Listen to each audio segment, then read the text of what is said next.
In 94 days, one of the greatest hitmen in history will be cooking sausages. June 19th, 1975, Oak Park, Illinois. A basement kitchen with fake wood paneling and avocado appliances. Sam Giancana is 77 years old, frying Italian sausages in olive oil. Someone he trusts is about to shoot him 7 times in the face. The rise from the Patch to the White House. Chicago's near West Side, 1929. They called it the Patch, a 6-block stretch of tenements so Italian that street signs might as well have been in Sicilian. This is where Sam grows up, 5th of 6 kids born to Sicilian immigrants. His mother dies when he's 2. His father, Antonio, works 16 hours a day pushing a cart selling groceries, comes home and beats his children with a razor strop. Sam takes to the streets. By age 10, he's stealing cars. By 12, he's running with the 42 Gang, a training academy for psychopaths. Al Capone himself called them fucking crazy. Sam fits right in perfectly. He's 5'5" with prominent ears and a smile that never reaches his eyes. Kids on the street start calling him Mooney, slang for crazy. The name sticks. Later, when the press tries to dignify him with Momo, people who actually know him still call him Mooney, because that smile of his, the one he flashes right before violence, genuinely unnerves people. What you need to understand about young Sam Giancana, he's not just violent, he's peculiarly violent. When other enforcers hit a guy with brass knuckles, Sam uses an ice pick. When they shoot once, Sam empties the magazine. When they threaten, Sam giggles. The Chicago police arrest him 70 times before he turns 21. 70. They can't make charges stick, but they're documenting something important, a pattern of escalation. 1926, auto theft. 1927, murder. 1928, burglary, assault, larceny. 1929, operating a gambling den. Notice the progression? By 21, Sam's not stealing cars anymore, he's running criminal enterprises. The smile's getting him somewhere. Then comes the selective service evaluation that changes everything. World War II is devouring young men, and the U.S. military is conscripting anyone with a pulse. A military psychiatrist sits across from him, reading through his arrest record. 70 arrests, at least 3 suspected murders, multiple assault charges. The psychiatrist writes, "Constitutional psychopath with strong antisocial trends." The military, currently accepting men with missing limbs, rejects Sam Giancana as too unstable for military service. Think about that. The U.S. government deems him too dangerous to fight Nazis. But the Chicago outfit sees something else. They see a man unencumbered by conscience, capable of violence without hesitation, loyal to the family. They see potential.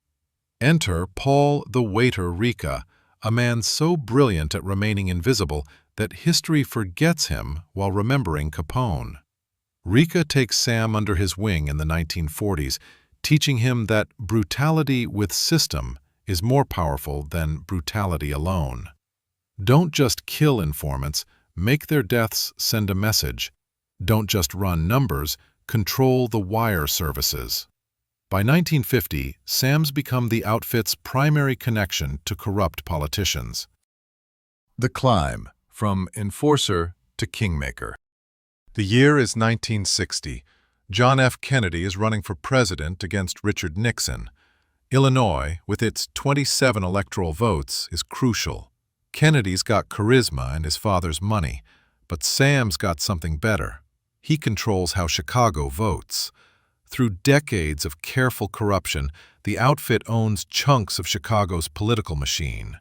Precinct captains owe them, union bosses owe them, And Sam's connection to the Kennedys goes deeper than politics. It goes through Frank Sinatra. They're genuinely close. They vacation together. They share women. In early 1960, Frank arranges a meeting. The exact details are disputed, but the substance is clear. Sam Giancana meets with representatives from the Kennedy campaign. They want help delivering Illinois. Sam says yes, not for altruism, because JFK's father has made promises. Win the election, and the Kennedys will go easy on organized crime. Win the election, and Robert Kennedy will back off. Sam believes them. This is his first mistake. November 8, 1960, Election Day. Across America, 70 million people are voting in the closest presidential election of the 20th century. In Chicago, something else is happening. The outfit's precinct captains are working overtime. In key African-American precincts on the South Side, Sam's operators are providing assistance, helping illiterate voters understand their ballots, driving people to polls, paying walking around money. The results are staggering. Cook County delivers a 450,000 vote margin for Kennedy. Illinois goes to JFK by just 8,858 votes statewide. Without Illinois, Kennedy would have lost. January 1961, Kennedy's sworn in. In February, he names his brother, Robert Kennedy, Attorney General of the United States. Bobby Kennedy's first priority? Destroying organized crime. Within months, the Justice Department is prosecuting mobsters at unprecedented rates. The FBI surveillance of outfit operations intensifies. Wiretaps multiply.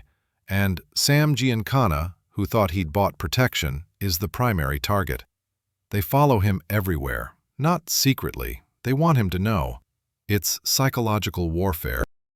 Sam realizes he's been played. The Kennedys took his help, used his organization to win Illinois, and now they're prosecuting him. It's betrayal with style, using the very office Sam helped them win to destroy him. In 1963, Sam starts talking. Not to prosecutors, he's not suicidal, but to people he trusts. He claims he's sharing a mistress with JFK, Judith Campbell Exner, that she carries messages between them, that the president knows exactly who delivered Illinois and chose to betray him anyway. If even half of this is true, it's the biggest political scandal in American history. The entanglement, Cuba, the CIA, and the Kennedys. Here's where the story becomes almost absurd.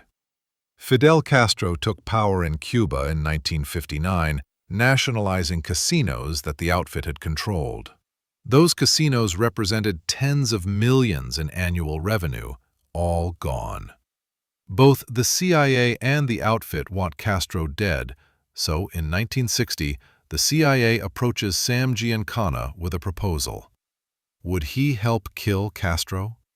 Sam agrees, not because he's patriotic, because he wants his casinos back. The CIA gives Sam $150,000. He enlists Robert Mayhew and Santos Traficante. They devise elaborate schemes, poisoned cigars, contaminated diving suits, exploding seashells. Every single plan fails. Castro survives, the casinos stay nationalized, and Sam's now entangled with the CIA, a connection that will prove fatal. Because here's what develops. Sam has leverage over the Kennedys through Judith Exner, and the CIA has leverage over Sam through the Castro plots, and the Kennedys have leverage over everyone through Bobby's prosecutions, and it's all balanced in this precarious triangle of mutually assured destruction. Then, on November 22, 1963, someone shoots John F. Kennedy in Dallas. Within hours, conspiracy theories begin. Within days, they involve Sam Giancana. Did the mob kill Kennedy as revenge for Bobby's prosecutions? Did Sam order the hit? Was he working with the CIA? With anti-Castro Cubans? with elements in the government? Sam himself fuels some theories. He tells associates he knows who really killed Kennedy. He implies it goes higher than anyone suspects. Is any of it true? Probably not. But Sam understands something crucial. The aura of mystery is protection. As long as people believe he knows dangerous secrets, he's too valuable to kill. This protects him for exactly 12 years. Like this story? Leave a thumbs up and subscribe for more tales of power, betrayal, and unsolved mysteries. The Exile, Disappearing, and Irrelevance. By 1966, Sam's legal problems are mounting. Grand juries want his testimony. The FBI surveillance is crushing his ability to operate. So Sam does something unusual for a mob boss. He leaves the country. He spends the next few years bouncing between Mexico, South America, and Europe. He's not quite exiled, more like strategically absent. In Mexico, he lives in a luxurious compound in Cuernavaca. He golfs, he entertains visitors, he's tan and relaxed. Meanwhile, back in Chicago, the outfit continues operating without him and discovers something interesting. They don't really need Sam. The organization runs fine under new leadership. When Sam returns to Chicago in 1974, he's a relic. The outfit's moved on. Younger bosses are in charge. Sam's still respected, but he's no longer essential. This is his second mistake. The country is going through a reckoning. Watergate has destroyed trust in government. Congress is investigating CIA abuses, all those illegal operations, the domestic spying, the assassination plots. The Senate creates the Church Committee. Their mandate? Investigate the CIA's illegal activities. The Cuba plots are right at the top of the list. The Church Committee wants to hear from everyone involved in the Castro assassination attempts. Robert Mayhew testifies, Santos Traficante is called, and Sam Giancana receives a subpoena. He's scheduled to testify on June 24, 1975. The committee wants to know everything. Who authorized the plots? How much did the Kennedys know? What other operations was Sam involved with? His testimony could expose illegal CIA operations. It could destroy reputations. It could send people to prison. Sam tells associates he's going to cooperate. He never gets the chance to decide. The Kitchen, June 19, 1975, 10:30 p.m. Sam's in the basement kitchen of his Oak Park home. His daughter Francine is outside in the car, waiting while he goes inside to make a snack. He's frying Italian sausages and peppers. The house smells like garlic and olive oil. Someone enters through the basement door. Sam doesn't react with alarm, which means he knows them, trusts them. He turns his back to continue cooking. The first shot hits him in the back of the head. He collapses but doesn't die immediately. The shooter stands over him. Methodically, professionally, they fire 6 more times into Sam's face and neck. The shots are precisely placed: mouth, chin, throat. This is symbolic. This is a message. When you talk too much, this is what happens. They place a single shot under his chin, execution style. Then they leave through the same door they entered. The entire killing takes maybe 90 seconds. Francine hears nothing. She walks into the kitchen 15 minutes later and finds her father face down in a pool of blood, the sausages still sizzling on the stove. The murder of Sam Giancana creates immediate panic in Washington. Here's a witness to CIA mob collusion, scheduled to testify in 5 days, now dead in his kitchen. The timing is so suspicious it's almost comical. Conspiracy theories explode. Did the CIA kill Sam to prevent his testimony? Did the outfit? Did rogue elements in the government? The investigation goes nowhere. Police find no physical evidence, no witnesses. The shooters never identified. Officially, the murder remains unsolved. But in Chicago organized crime circles, People understand.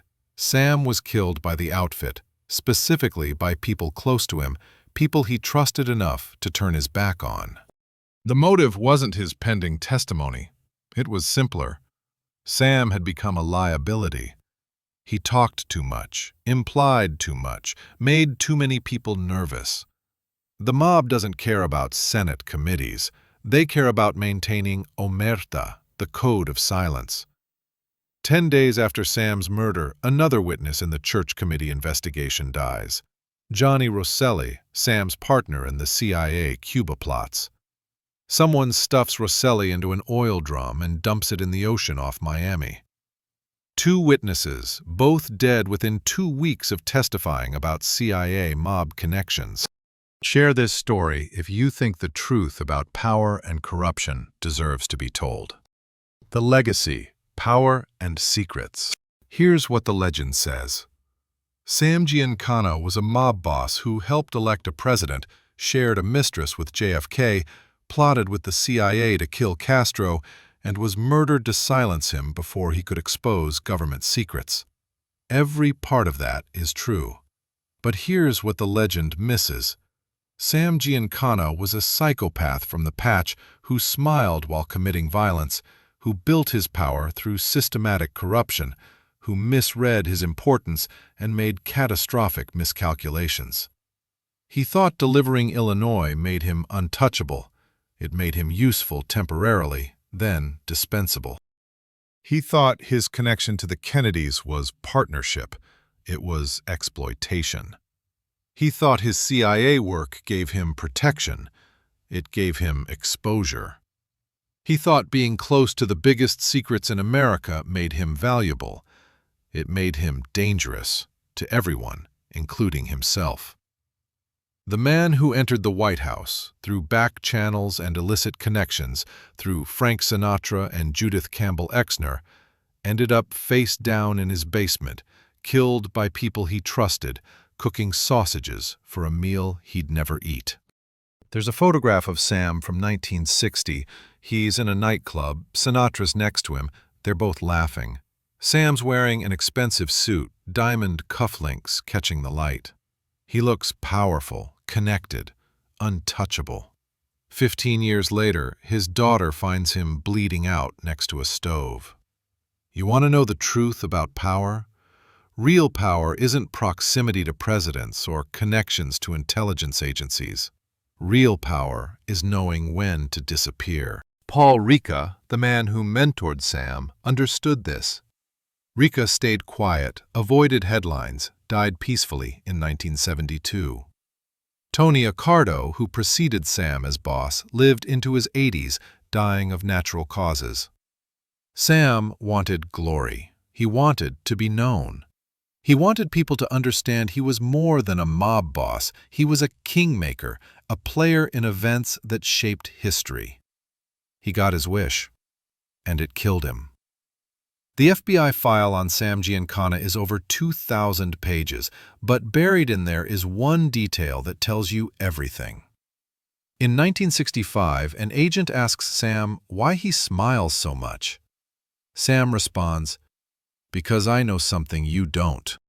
10 years later, whatever Sam knew, whatever secrets he carried about Kennedy and Castro, about CIA plots and mob corruption, about how deeply organized crime had penetrated American power, all of it ended up bleeding out onto a kitchen floor in Oak Park, Illinois. The sausages burned. Nobody ate them. And Sam Giancana, the hitman who entered the White House, who helped elect a president, who schemed with intelligence agencies and seduced his way into the highest levels of American power, became just another unsolved mob murder in a city that's seen thousands of them. His gravestone in Mount Carmel Cemetery is simple. No mention of presidents or CIA plots or conspiracy theories. Just a name, some dates, and the weight of secrets that will stay buried forever. That smile of his? Nobody's seen it in 48 years. What do you think really happened? Share your thoughts in the comments. I read every one. Want more untold stories of power, corruption, and unsolved mysteries? Discover the full narrative in the complete collection, available now on Amazon.